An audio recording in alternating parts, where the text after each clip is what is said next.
Hello, I am Dr. Scott Warren. I'm a professor at the University of North Texas in the Department of Learning Technologies. The purpose of this video is to give you an idea of some basic practical things that you can do to improve your course when you're teaching online so that students have a better idea of what to expect and gives them some resources in case they're having trouble since they're at a distance. Um, it also makes sure that students are aware of what your policies are and can help with that pretty significantly. So I'm going to show you a Canvas course that I've built in order to just illustrate some introductory modules that you can add that will give students a way to kind of make sense of what they're supposed to be doing in your course. And it gives them resources in case they have issues with using Canvas or even potentially Zoom.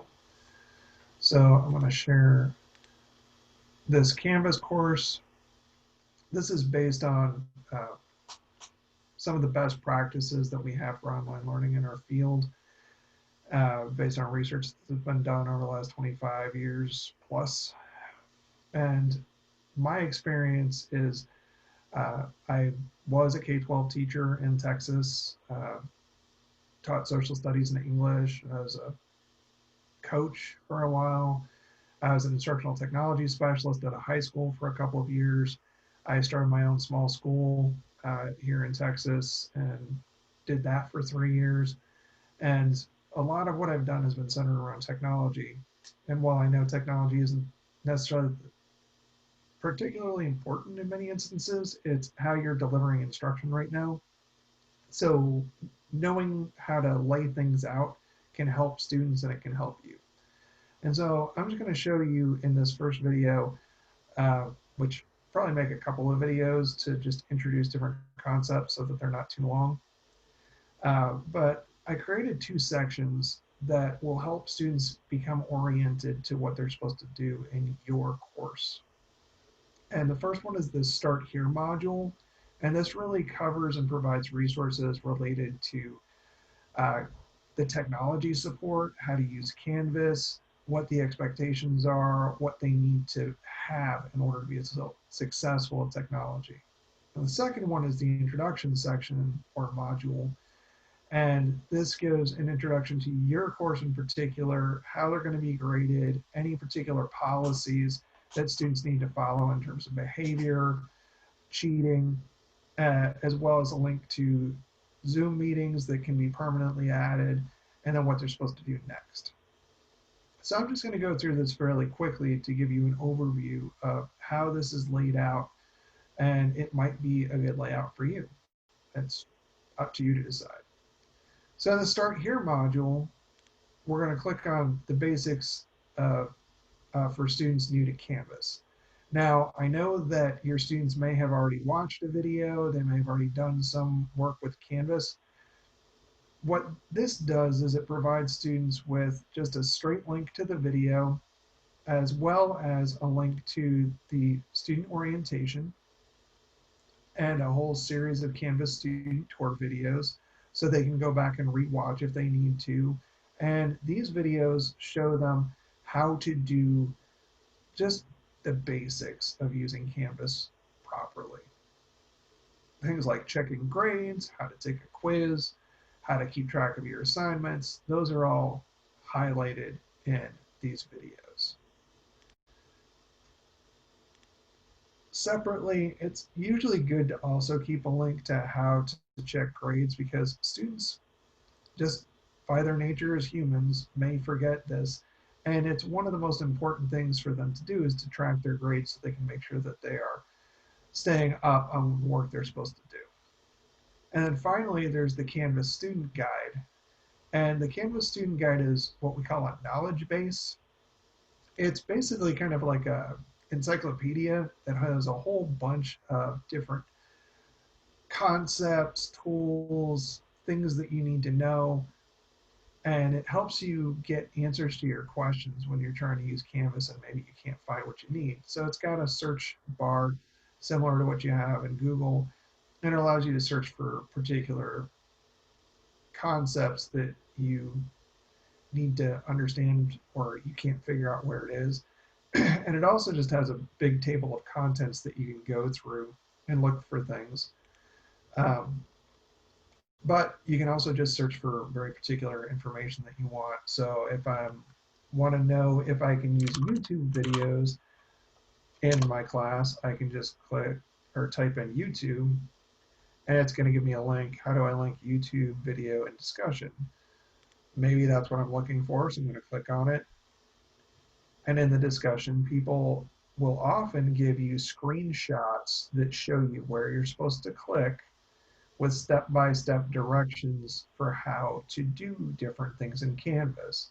So this can be useful both for students as well as for instructors. So that first section of the module, the first page, that just gets them through the basics, but it gives them some resources that can be helpful. The next page that we usually include has the online course technology requirements. So what is the hardware and software requirement for Canvas? Some students may have older computers. I know that I've had older computers in my house, um, and we had to replace them because we could not run everything we needed to run. So this gives students what are the browser and computer requirements that they have to meet. So this helps parents as well as they're trying to make sure that their students get everything that they need. So this is really about technology requirements. If you want to check to make sure that your browser is supported, so you want to use Edge or Chrome or Firefox, this little button here will take you to a site and it will check to see what are the supported browsers, and you can actually walk through and see if you have a browser that meets everybody's requirements. If you have security issues or you need media permissions changed in Chrome, it gives you directions on how to do that. Same thing with Firefox. So this is helpful for you if you're working from home from a personal computer rather than a district computer, which I know some people are doing. And it's helpful for parents so that they can make sure that their kids are prepared to use Canvas. There's some basic technology skills that students might need to have. Um, these were actually based on my doctoral students and master's students, but they're not really different than what students are going to do in your courses.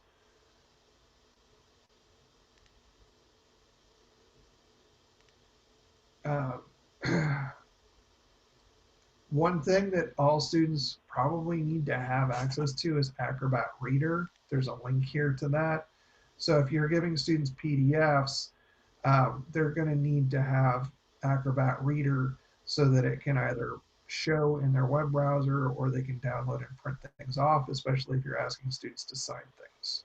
And I know that a lot of folks need students to sign permission slips and things like that, and maybe they take a picture of it with their smartphone and upload it, but having Reader is very helpful. And then there's, again, a link back to the student guide. Some of the things here are redundant, but that's not necessarily a bad thing. Having things in a couple different places means that students are more likely to stumble across what they're looking for. And then there's a link to this thing called Online Rules of Engagement.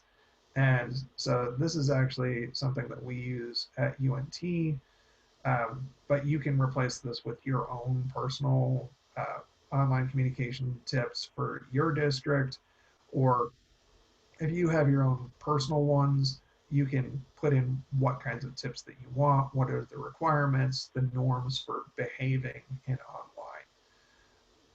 For example, I don't like to be called hey. Hey guy, I need you to answer my questions about this assignment. I earned a doctorate. I'd like to be called doctor or professor because, it's a sign of respect. So you can include things like that in there in terms of how you'd like to be addressed. Probably hear slamming doors in the background as my kids run around the house towards the end of the school day. Course and school policies. So this is where you include things like important academic dates. So you might want to have a broad calendar that shows the big due dates, so like the end of a 9 weeks, or both the end of the 9 weeks grading period and when progress reports go out, for example, when major tests are going to be taking place, things like that. Those can all go in here. If you have any policies about cheating or any other behavior that you don't want kids to engage in, this can go here. And then basically the acceptable student behavior, the way that I tend to think of it, both as a professor and as a former teacher, is we used to get a big sheet of paper and write the rules for the classroom on here. So that's kind of what this is. Always come to class prepared, make sure you have a pencil, no chewing gum, things like that. But you can make it far more specific than that if you want to. It can be helpful.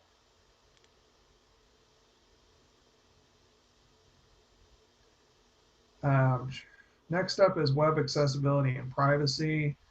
Now, these are provided by Canvas, and these help students if they have any accessibility issues. So if you have students with visual impairments, auditory impairments, or others, this helps you understand and helps students understand how to use the accessibility features here. In one of the future videos, I'm going to show how to use the accessibility features and how to use headers properly to make sure that students with visual impairments can do this. I currently have and have had students with visual impairments, and it can be really helpful to have your course structured in a way that they can read it with a voiceover reader. Copyright notice. I don't know if you need this or not, but if there are materials in here that are subject to copyright protection, then you just want to have a statement about people not necessarily using things that you've made personally for their own use. And then finally, in Start Here, we have a link to the Denton ISD technology support. You can click on it, and this gives information for how to contact and get support in case students need devices. There's a FAQ, frequently asked questions, is where that links to. Uh, Program information for connected learning. So this is all that link does is takes them to this. I also suggest telling students to make sure that they enable pop-ups on Canvas so that they can make sure that everything opens up for them. A lot of people have pop-up blockers on by default, so telling kids that super helpful. So that's the end of the first module, the Start Here module. Again, it's mostly about the technology and making sure students know how to use the technology, have resources to support them with the technology. The next module is the introduction to the course itself. And so we start with the course introduction page. And so I just, because I used to teach social studies, I just used a social studies example. It's all just kind of sample stuff. This is not as robust as you probably want it to be, but it gives you a general overview of what would be included. So we get course introduction, the uh, title of the class may be different than what is presented here, but it is the general title, 8th grade social studies. Now, one thing that I mentioned is you can do headers. And the way that we have our structured is if you click the edit button. So this top one up here, that's the title of the page, I believe is at a 24-point font. This next one is a header 2, it's at 21 points.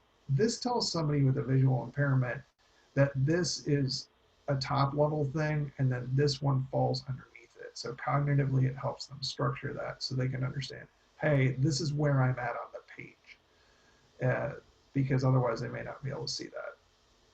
Then the next one under the title of the course is the course description, and that's at a header level 3. And that's at 18 point, telling them that they're, again, another level below, and that helps orient students here. And then we only have one other one, which is a header 4, which is at 14-point font. And so that would be anything underneath course description if you had multiple subheads under there. And I know that's a weird, convoluted way of doing things, but it does help students stay oriented to the page if they have a visual impairment. So next, in that course description, you're just going to have a fairly simple description of what the course is about. You can do up to a paragraph or something like that, but a simple sentence or a couple of sentences tends to be something that students can focus on and gives them the broad overview.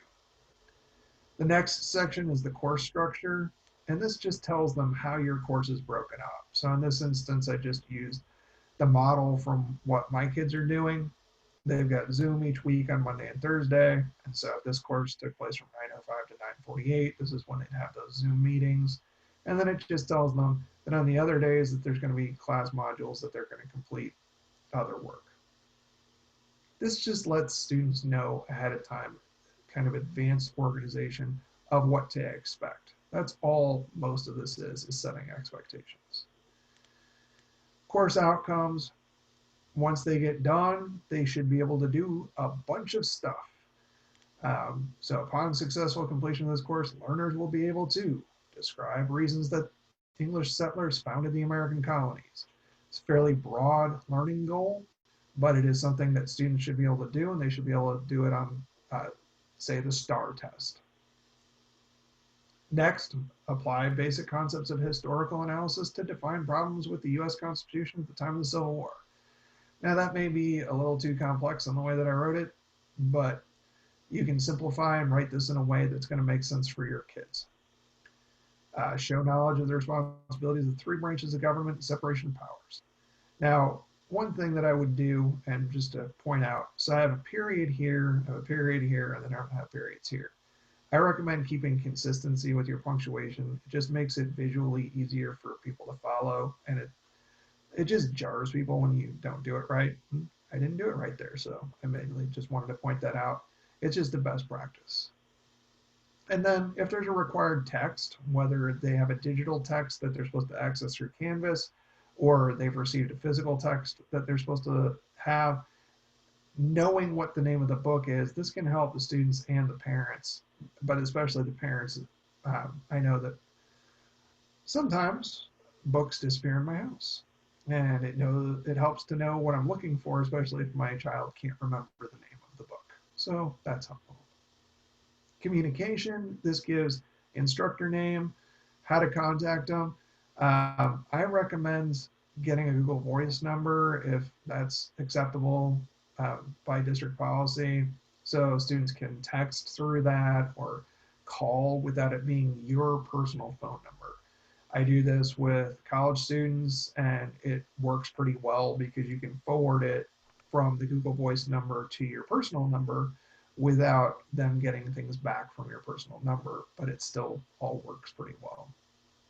Your email, I included Gmail. I know I think it's g.dentonisd.com, but whatever your email is. And then I usually include the Zoom information here as well. You can make this one into a link, and I actually suggest you do that.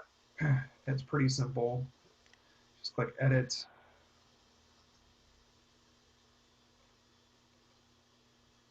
Highlight it, just copy, and I click the link to URL, paste, insert link, and there, we're done.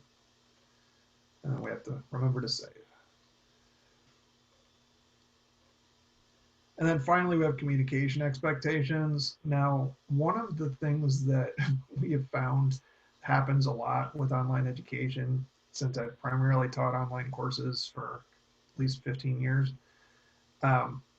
students don't really recognize time, and especially currently with the coronavirus situation, people's sense of time isn't particularly good. So explaining when students should expect to get a response from you and when they should not expect to get a response is usually really helpful. It also is good to let the parents know, hey, it's the weekend, I'm not necessarily going to be available to respond to your child. So do my best, but here's basically the rules. And that's what the communication expectations section provides. It also lets students know how long it may take to get feedback on assignments in the class so that if they don't get a response tomorrow, you have up to say a week to get student work back. And that just sets a policy that lets them know what's going on. And this is usually repeated elsewhere. So that's course introduction. Oops, back to modules, find them.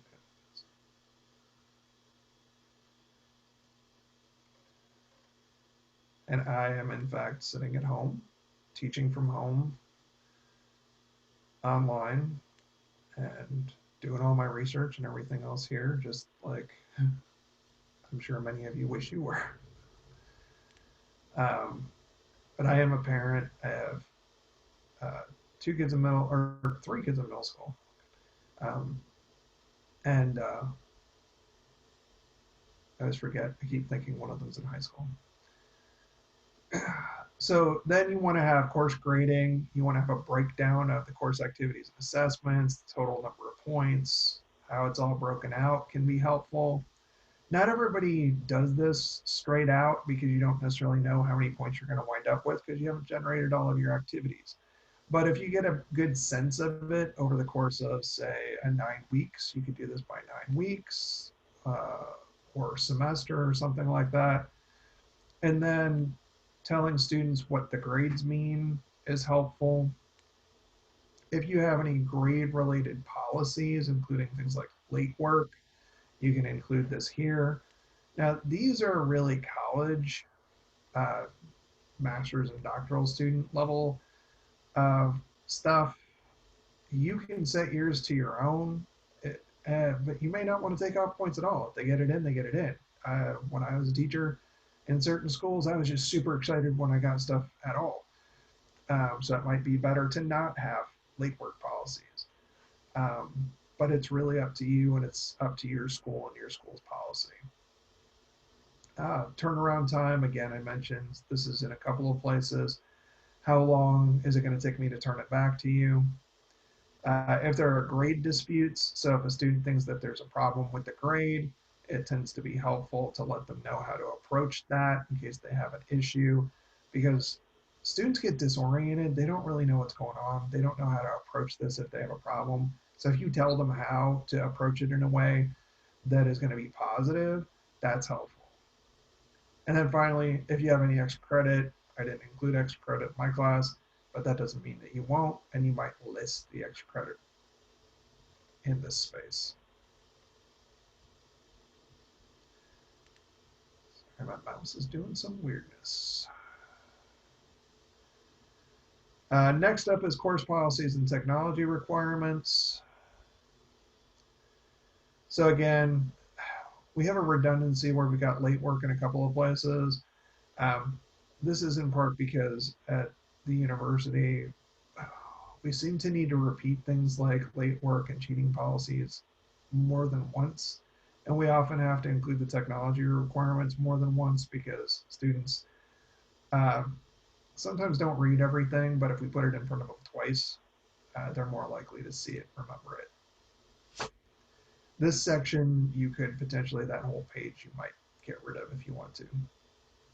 Now, next up is your Zoom link for weekly meetings. This way students know they can always go to the introduction and find your personal Zoom link, especially if you're doing tutorials. This is very helpful because they know they can just go in there and this is where I'm going to have my meeting with Miss Jones. And I can always go back here for my meetings with Miss Jones when I'm getting help on algebra, for example.